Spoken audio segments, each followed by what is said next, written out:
Halo, halo, apa kabar? Assalamualaikum warahmatullahi wabarakatuh. Kembali berjumpa dengan saya Ersmono Arif dari Forum News Network. Salam Jumat berkah ya. Apakah Anies Baswedan itu masih bisa lolos untuk maju di Pilkada Jakarta? Artinya dapat tiket begitu setelah Partai Nasdem secara resmi menyatakan bergabung dengan pemerintahnya Prabowo Gibran, dan Surya Paloh juga menyatakan bahwa Anies itu sulit untuk maju dan ini bukan momentumnya gitu ya, seperti itu ya, bukan momentum Anda. Jadi pertanyaan tadi sesungguhnya bukan pertanyaan saya, tetapi itu adalah pertanyaan yang banyak sekali diajukan kepada saya itu, baik melalui japri maupun ada yang secara khusus menelpon begitu ya, dan ini tentu saja datangnya dari para pendukung Anies Baswedan. Ini jujur saya pertama harus menyatakan dulu salut luar biasa terhadap militansi para pendukung Anies Baswedan itu ya. Karena dalam situasi yang sulit seperti apapun mereka kelihatannya tidak berhenti untuk berharap. Dan kedua ini menjelaskan mengapa mereka kemudian para pendukung Die Hard ini marah luar biasa ketika akhirnya PKS itu menolak Anies Baswedan dengan alasan bahwa dia tidak bisa memenuhi tenggat waktunya ya, tidak mendapatkan pasangan partai koalisi pendukung sesuai dengan tenggat waktunya. Jadi karena militansi mereka itulah. Nah, sekarang saya daripada menjawab satu persatu pertanyaan Anda dan ini kan penjelasannya cukup panjang, lebih baik saya jawab aja sekarang ya gitu. Ada dua jawaban saya. Kalau Anda tanya apakah masih mungkin, masih berpeluang lolos, ya menurut saya kalau namanya mungkin dan tidak mungkin itu ya selalu ada kemungkinan gitu ya. Semua selalu ada kemungkinan. Kendati mungkin kalau kita jawab secara kalkulasi politik itu Anies sudah selesai. Kemungkinan itu apa?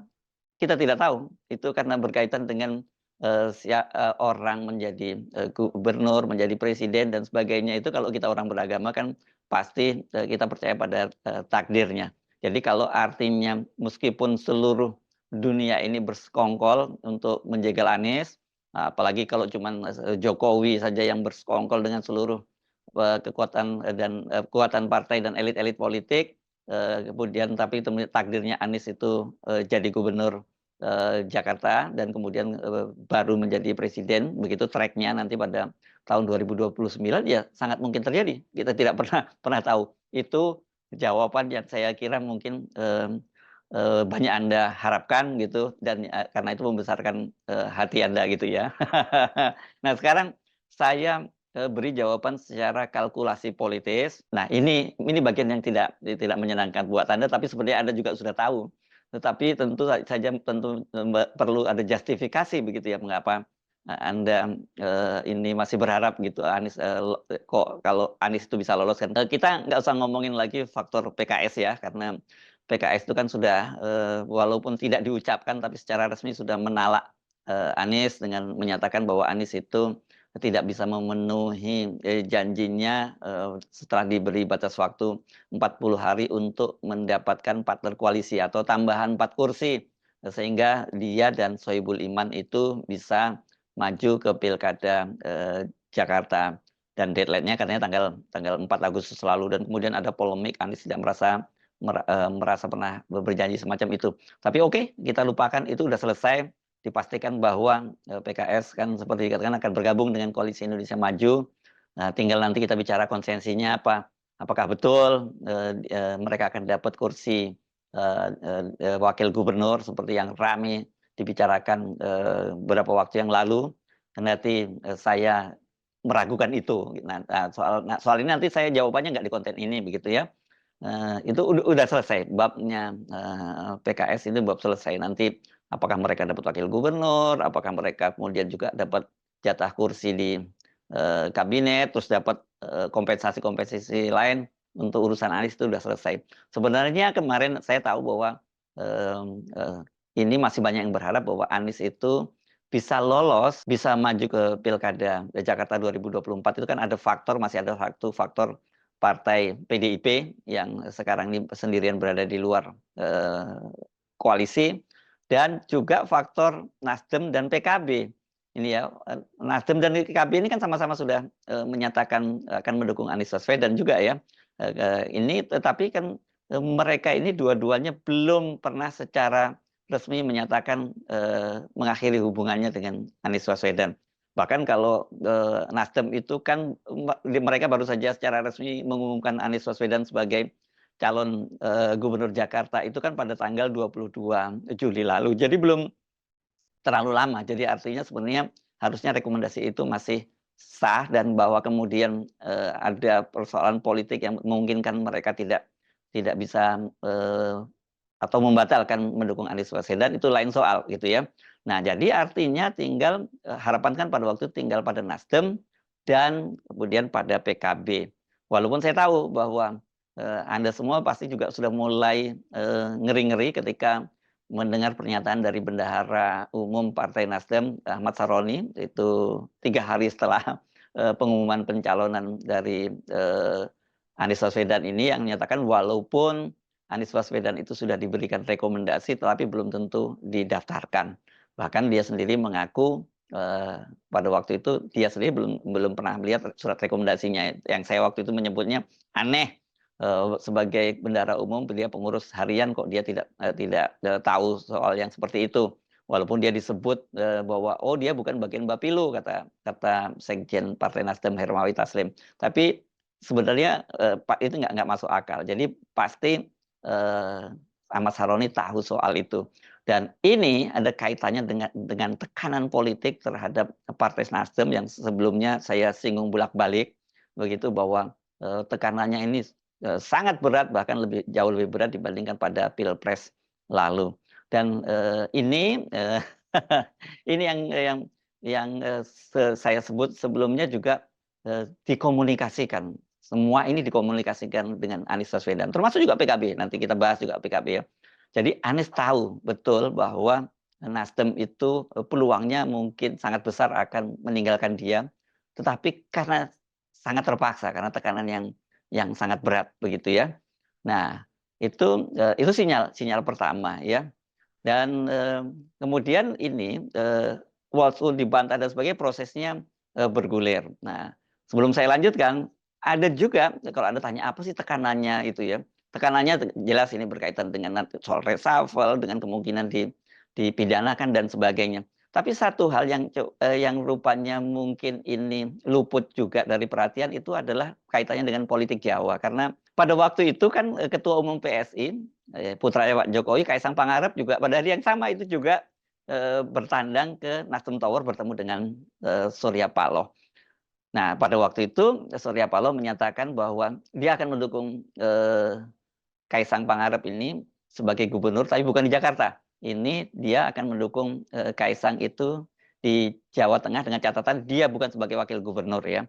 Nah ini rupanya bagi istana itu dianggap sebagai sebuah penghinaan gitu ya terhadap Kaisang. Ini Anda jangan soal ini soal culture Jawa ini ya yang mungkin Pak Surya Paloh yang orang Aceh nggak merasa ya itu biasa-biasa saja kok memang pilihannya seperti itu. Tapi buat orang Jawa ini dianggap sebagai sebuah penghinaan. Oke, itu soal personal walaupun saya mengingatkan bahwa persoalan ini personal itu bisa berdampak terhadap masalah-masalah politik juga. Yang tadinya saya kira banyak dari pendukung Anies Baswedan itu masih punya harapan. Kalau saya bukan punya harapan, saya cuma menduga ketika muncul kabar bahwa Pak Jokowi itu akan melakukan reshuffle kabinet. Pernyataan soal reshuffle kabinet ini kan muncul ketika Pak Jokowi ditanya oleh wartawan di IKN pada hari Selasa. Ya. Dan kemudian setelah itu berkembang rumor politik yang sangat santer, itu bahwa akan ada reshuffle kabinet. Dan siapa saja yang di-reshuffle? Yang pertama adalah itu Menteri Hukum dan HAM Yasona Lawli. Yasona Lawli ini kenapa perlu di-reshuffle? Karena satu, Pak Jokowi katanya marah kepada Yasona berkaitan dengan pengesahan kepengurusan yang baru dari DPP PDIP. Nah, waktu itu sudah dibantah oleh istana. Apa urusannya Pak Jokowi Pak Presiden nggak pernah campur tangan dalam urusan partai politik, internal partai politik itu. Tetapi informasi yang beredar bahwa Jokowi marah karena banyak sekali dalam komposisi kepengurusan PDIP yang baru itu muncul nama-nama tokoh kritis di situ ya. Ada Adian Napitupulu yang diangkat menjadi wakil sekjen, ada Deddy Sitorus yang diangkat menjadi ketua DPP, ada Ahok dan ada banyak tokoh lain ya yang masuk dalam kepengurusan baru dari PDIP itu.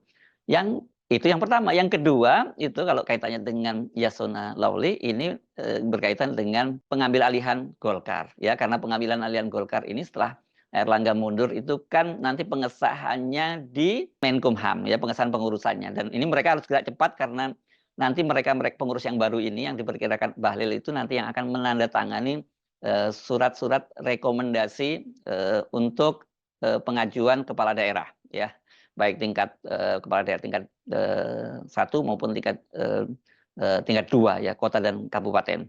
Itu yang pertama akan di reshuffle adalah Yasona Lawli. Karena penggantinya siapa? Penggantinya adalah kader Gerindra, Suparman Andi Aktas ini yang sebelumnya menjadi kepala badan legislasi.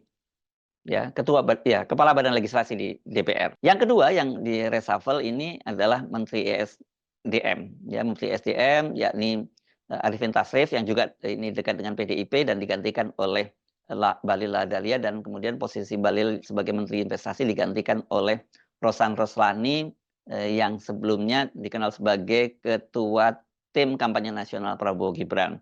Nah, ini yang keempat ini yang berkaitan dengan posisi dari Nasdem, yakni Menteri Lingkungan Hidup dan Kehutanan Siti Nurbaya Bakar itu akan direshuffle. Nah, Siti Nurbaya Bakar ini kan dia satu-satunya dari Menteri Nasdem yang tersisa di kabinet. Ya, sebelumnya Anda pasti juga belum melupakan ada Johnny G. Plate, Sekjen Nasdem yang menjadi Menkominfo. Dia dicopot dari jabatannya karena kasus korupsi di BTS.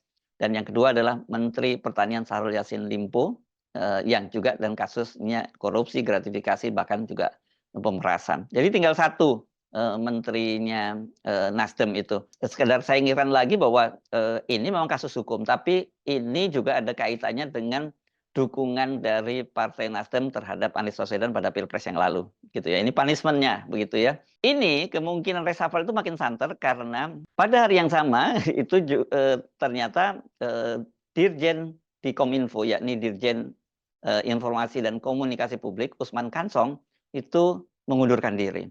Usman ini wartawan profesional, tapi bagaimanapun juga dia harus kita lihat sebagai representasi dari Partai Nasdem.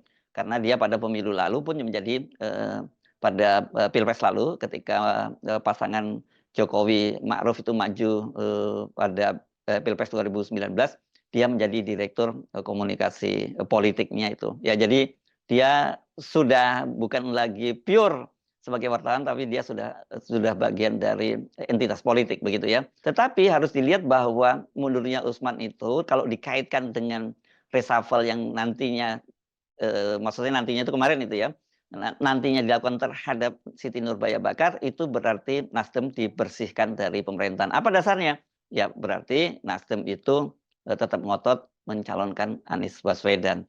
Itu kenapa kemudian banyak harapan bahwa peluang Anies untuk mendapatkan tiket masih terbuka kalau Nasdem kemudian disingkirkan dari kabinet dan dia kemudian menjadi oposisi, dia tidak punya pilihan lain kan kemudian berkoalisi dengan PDIP untuk mengusung Anies Baswedan. Dan saya kira PDIP atau Ibu Mega masih akan bisa melupakan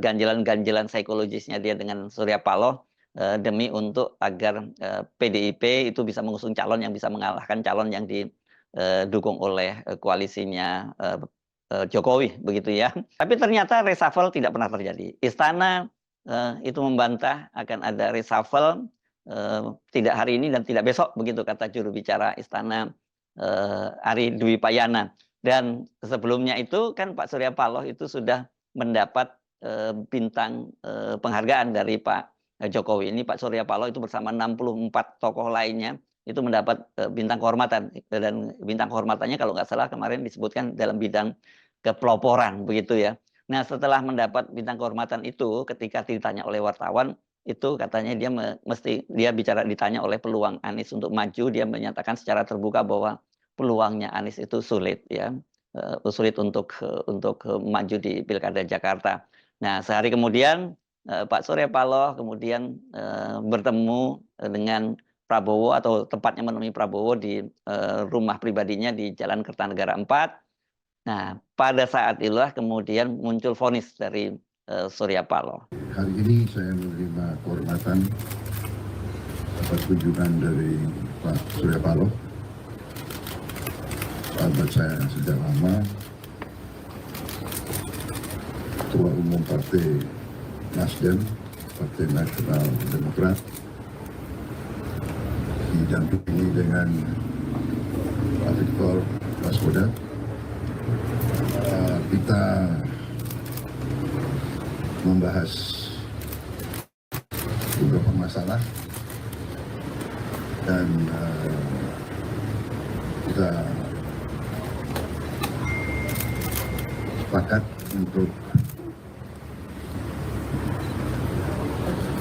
kerjasama kolaborasi dengan baik menghadapi tantangan masa depan. Saya tegaskan kembali bahwa saya sangat memandang persatuan sebagai kunci keberhasilan bangsa, dan karena itu saya menyambut sangat baik bersedianya Nasdem untuk bergabung dengan kami, sama-sama mengabdi kepada negara dan bangsa. Oke?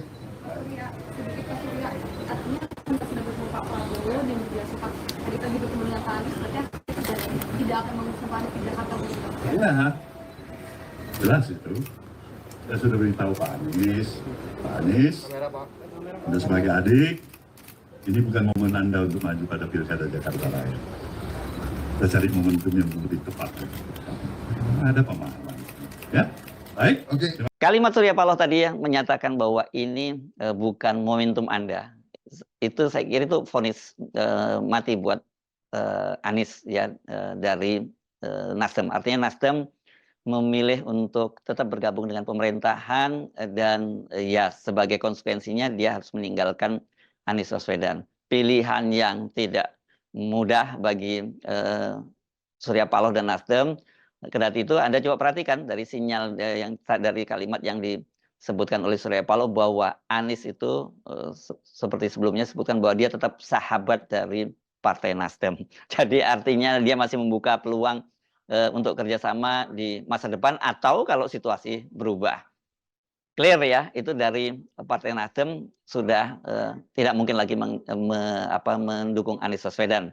Jadi PKS sudah tidak, dipastikan lebih dulu PKS tidak, menyusul kemudian ini Nasdem, sekarang kan tinggal PKB.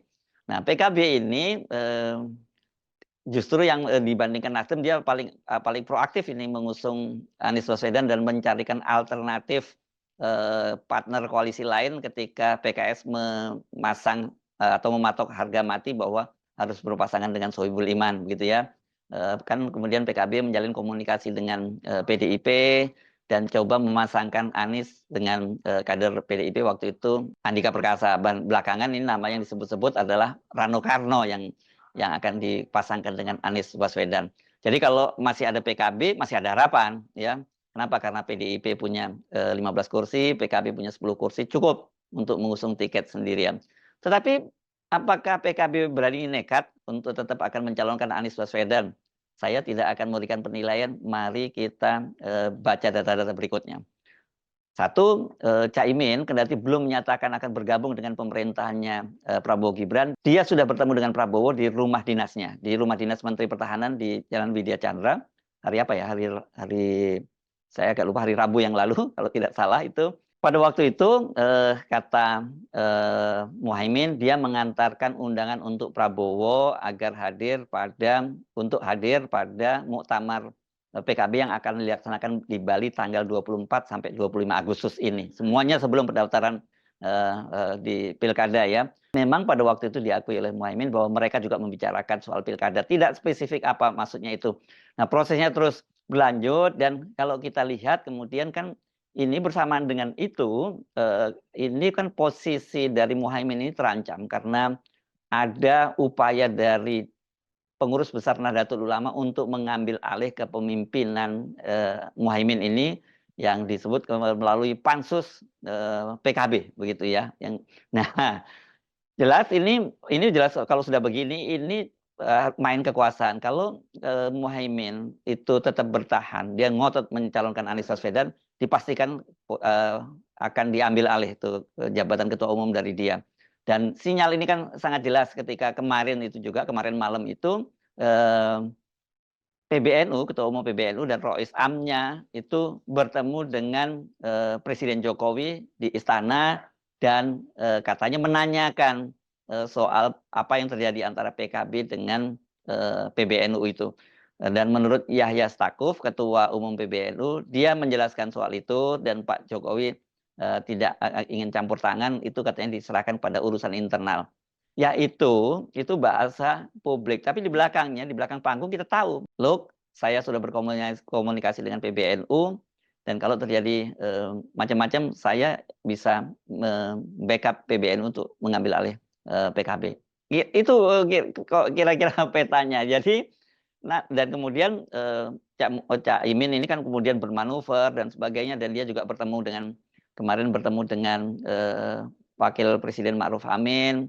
Dan di situ dia menyatakan dia mengundang Ma'ruf Amin karena bagaimanapun dia adalah tokoh senior selain di NU juga tokoh senior di PKB dan dia juga di situ setelah itu berbicara kepada wartawan bersuara keras soal kemungkinan pengambil alihan PKB oleh PBNU. Jadi saya kira dalam situasi semacam ini tidak ada pilihan lain bagi Cak Imin kalau dia mau selamat ya dia gabung ke pemerintahnya Prabowo Gibran. Dan nantinya dia juga harus mendukung pasangan calon yang akan diusung oleh mereka. Yang saya tetap sampai sekarang menduga keras itu bukan Ridwan Kamil Suswono tapi Ridwan Kamil Kaisang, gitu ya.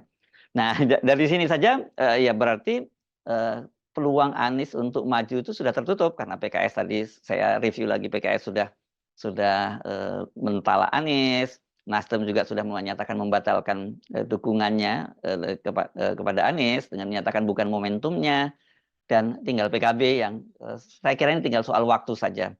Tetapi sesungguhnya sekali lagi saya sampaikan soal sikap Nasdem, sikap PKB ini semua sudah dikomunikasikan dengan Anies Baswedan.